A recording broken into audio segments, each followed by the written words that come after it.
எத்தனை பேர் தொப்பி கத்திரிக்காய் செடி பார்த்துருக்கீங்க? இங்கே பாருங்களே, சூப்பராக இப்போ பூ வைக்க ஆரம்பிச்சிருக்குதுங்க. இங்கே பாருங்கள், சூப்பராக வந்திருக்குது. நார்மல் கத்திரியை விடவே இது இந்த இடம் வந்து நல்லா நீளமாக வந்திருக்குது. அதான் தொப்பி கத்திரிக்காய், அதனால தான் இப்படி வரும் போல் இருக்குது. இது ஃபுல்லாகவே பூ தான், இலை கலருக்கு அப்படியே இருக்குதுங்க.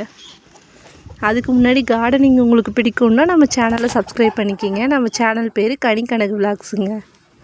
நெக்ஸ்ட்டு பக்கத்துலேயே பாருங்களேன், புளிச்சக்கீரை எவ்வளோ சூப்பராக வருதுன்னு.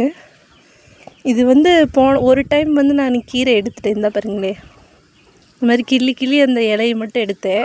இப்போ அந்த இலையை எடுத்ததுக்கப்புறம் பார்த்திங்கன்னா ரொம்ப வேகமாகவே வளர்ந்துருச்சு. எவ்வளோ சூப்பராக வந்திருக்கு பாருங்கள். அடுத்து இது பாருங்களே, இது வந்து முடக்கத்தான்.